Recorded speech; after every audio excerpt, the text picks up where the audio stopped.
Assalamualaikum warahmatullahi wabarakatuh, Pak Syahid. Oh, waalaikumsalam. Ya, Pak Ari, ada yang bisa saya bantu, Pak Ari? Ya, ini Selamat Pak. Ya, siang, Pak Ari. ya, ya, terima kasih Pak Syahid. Ini Pak Syahid, ini saya ada problem sebenarnya di sekolah saya. Mohon izin untuk eh, mengajak diskusi Pak Syahid karena ini berkaitan dengan proses pembelajaran saya ke depan, Pak. Mohon izin untuk meluangkan waktunya, Pak.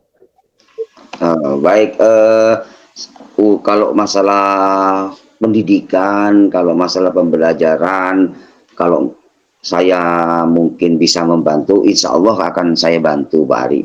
Tapi kalau masalah sepak bola, saya tidak bisa bantu, Pak Ari, ya, gitu ya.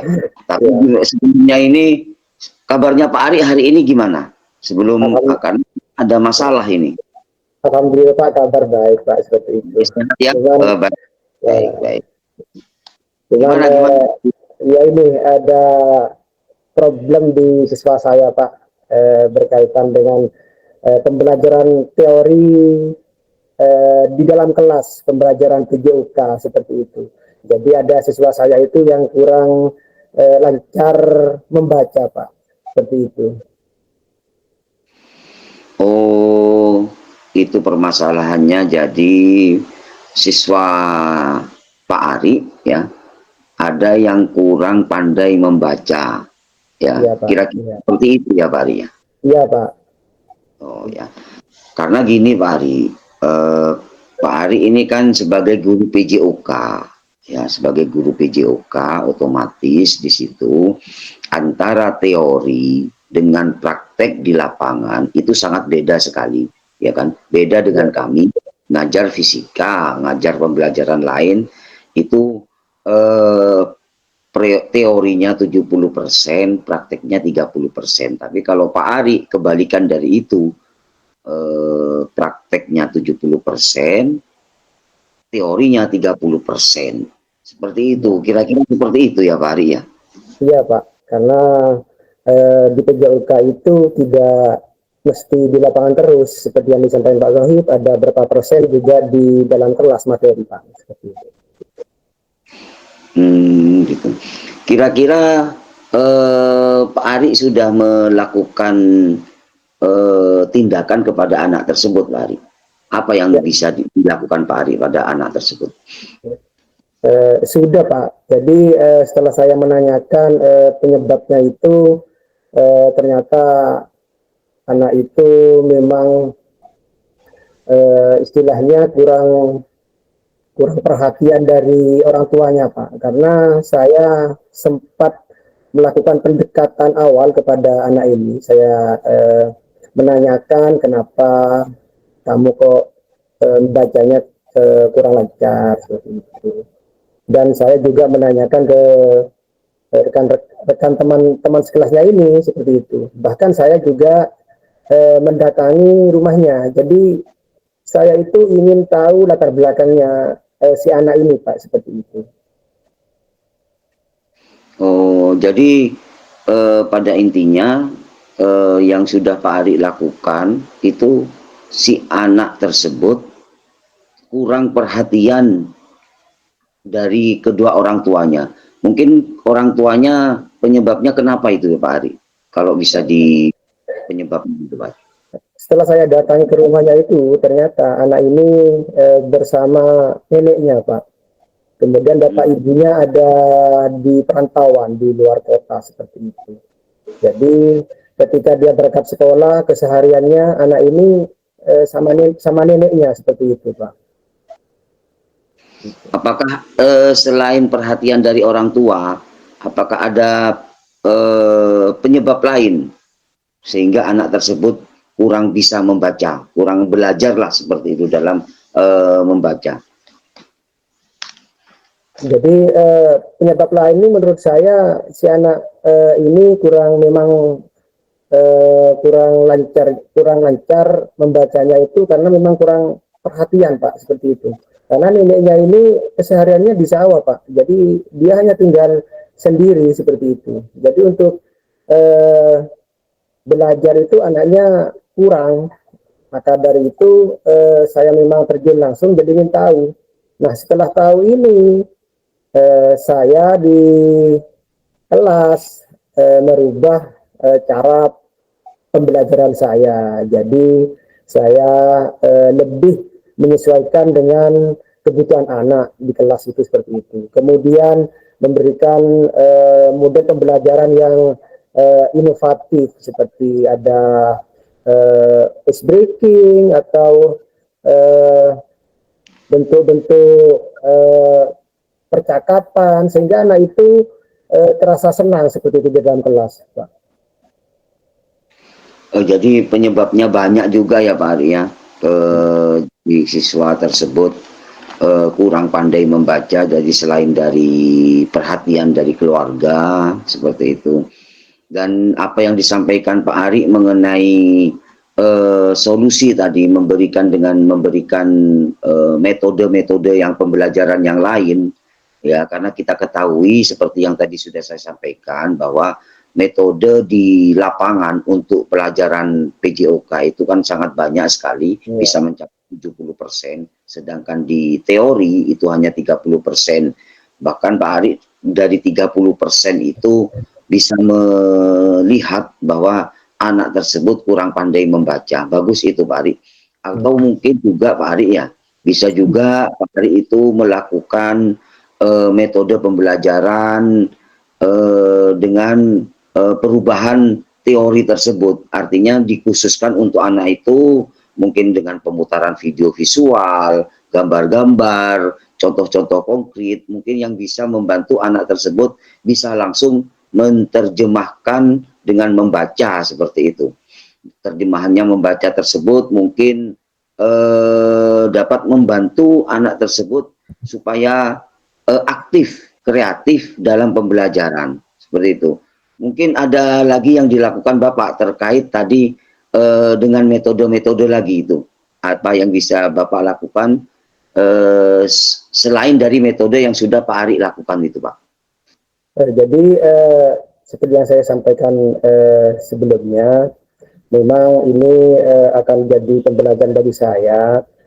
Tentunya pembelajaran nanti yang akan saya terapkan, saya akan memberikan yang lebih bervariasi seperti itu. Sehingga apa yang menjadi tujuan pembelajaran saya akan tercapai dengan baik seperti itu, Pak. Karena yang saya inginkan ini adalah anak yang kurang lancar membaca ini bisa seperti siswa yang lain seperti itu Pak. Jadi tidak minder seperti itu. Jadi anak itu bisa mengungkapkan pendapat, tidak hanya diam di kelas seperti itu. Maka dari itu saya punya inisiatif sendiri. Pembelajaran yang akan saya lakukan adalah pembelajaran yang sangat menyenangkan dan menyesuaikan dengan kebutuhan minat belajar si anak. Seperti tadi sudah saya sampaikan, ada ice breaking dan yang disampaikan Pak Sohib tadi, ada menonton video pembelajaran dan lain-lain. Kira-kira seperti itu Pak. Oh ya, bagus sekali ya apa yang disampaikan Pak Ari tadi. Itu mungkin sangat membantu si anak tadi ya, untuk membantu supaya anak tersebut bisa cepat kreatif dalam membaca nantinya itu Pak Ari. Akan tetapi yang diperhatikan juga Pak Ari ya, jangan Pak Ari ini tidak bekerja sendiri harusnya. Jadi Pak Ari itu perlu dukungan dari berbagai macam pihak seperti itu. Kira-kira yang Bapak Ari lakukan untuk meminta dukungan itu pada siapa saja Pak Ari, rencana solusi agar terlaksana dengan baik gitu? Ya.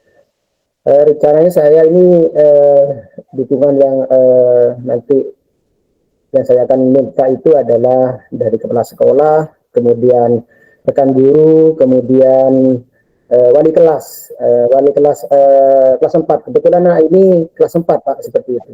Bahkan saya juga berkoordinasi dengan eh, orang tuanya. Kebetulan saya punya nomor HP-nya karena ada grup kelas gitu. Jadi saya bisa juga berkoordinasi dengan orang tuanya juga seperti itu Pak. Bagus sekali, Pak Ari minta dukungan kepada tadi kepala sekolah dan lain sebagainya tadi. Itu kan merupakan eksternal atau maaf internal di lingkungan sekolah. Nah, bagaimana kalau misalkan dukungan di luar sekolah seperti itu, misalnya paman, tetangganya atau neneknya, yang karena si anak tersebut kan bisa tinggal dengan neneknya. Itu gimana Pak Ari?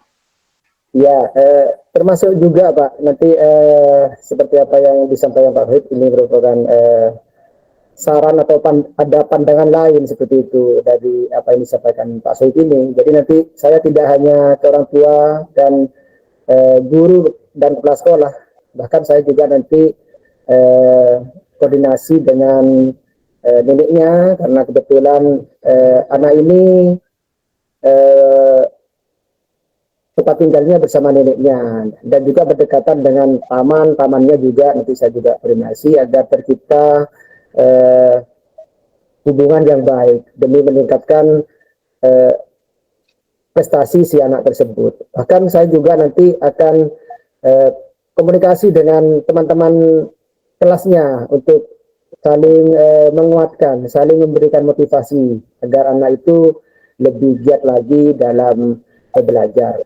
Kira-kira seperti itu, Pak. Ya, luar biasa sekali apa yang dia lakukan oleh Pak Ari ya.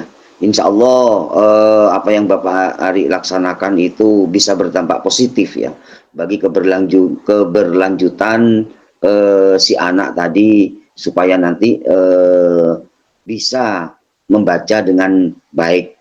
Kira-kira kemungkinan kegiatan yang Bapak rencanakan agar bisa terlaksana ya. Kira-kira apa yang akan Bapak lakukan dalam bentuk pertanggungjawaban ke depannya ya, punya ide-ide atau keinginan dari keinginan tersebut Pak Ari? Jadi saya setelah melakukan pendekatan-pendekatan secara personal terhadap anak yang kurang belajar membaca ini, saya memberikan eh, pemahaman atau materi. Jadi anak ini bisa enggak ketika saya memberikan lembar kerja peserta didik, misalkan soal ya seperti itu, apakah anak ini bisa menjawab seperti itu setelah saya melakukan banyak pendekatan-pendekatan atau metode pembelajaran yang menarik seperti itu Pak, kira-kira. Baik, luar biasa langkah yang Bapak laksanakan tadi. Sepertinya dengan langkah-langkah itu nantinya bisa berdampak yang baik kepada perkembangan anak tersebut. Ya, jadi langkah yang dilakukan Pak Ari itu sangat baik sekali ke depannya untuk kemajuan si anak. Ya, seperti apa yang disampaikan tujuan pendidikan kan menurut Ki Hajar Dewantoro seperti kemarin itu Pak Ari ya, kita Ya, sebagai pendidik harus berpihak kepada murid dalam proses pembelajaran seperti itu. Motivasi yang bisa disampaikan nanti kepada anak untuk bukan pada si anak tersebut Pak Ari, akan tetapi kepada yang lain juga ya, yang lain kan kita tidak harus berpihak pada satu murid, akan tetapi pada semua murid. Mungkin motivasi apa yang bisa Pak Ari sampaikan nanti kepada semua murid Pak Ari itu? jadi nanti tentunya saya akan juga memberikan motivasi mendorong siswa tidak hanya di kelas yang bermasalah itu Pak. Jadi saya bisa memberikan motivasi ketika tiap-tiap pelajaran lain kelas seperti itu. Kemudian saya juga bisa menyampaikannya motivasi itu ketika saya pribadi menjadi pembina upacara. Kebetulan meskipun sekolah saya ini daerah kecamatan agak dalam, untuk kegiatan upacara ini sering terlaksana tiap hari Senin seperti itu Pak. Jadi motivasi-motivasi itu saya akan sampaikan di dalam acara upacara bendera tersebut. Selain di mata pelajaran yang saya ajari tiap kelas seperti itu Pak. Baik, luar biasa sekali Pak Ari ya. Jadi dari kita diskusi seperti ini, meskipun melalui telepon, melalui rukol seperti ini Pak Ari ya, mudah-mudahan apa yang kita diskusikan pada kesempatan kali ini berdampak sangat positif terhadap perkembangan anak didik kita, seperti itu ya Pak Ari. Ya, ya. Terima kasih banyak Pak Zohib atas waktunya. Saya bisa mencurahkan masalah-masalah yang ada di proses pembelajaran saya. Karena menurut saya Pak Zohib yang pas seperti itu. Karena selain Pak Zohib seorang guru senior, Pak Zohib juga menjadi guru saya ketika waktu SMA seperti itu. Kira-kira seperti itu Pak Zohib. Ya, sama-sama Pak Ari ya, sama-sama kita sama-sama belajar ya. Pak Ari belajar, saya juga belajar. Kemudian ya seperti yang sudah disampaikan, mudah-mudahan diskusi ini akan berdampak sangat baik. Gitu aja ya Pak Ari ya. Mungkin Ya, ada yang bisa disampaikan lagi Pak Ari? sudah cukup Pak, terima kasih Pak. Sudah cukup ya. Oh ya, terima kasih Pak Ari. Assalamualaikum. Waalaikumsalam warahmatullahi wabarakatuh. Terima kasih Pak Zohib.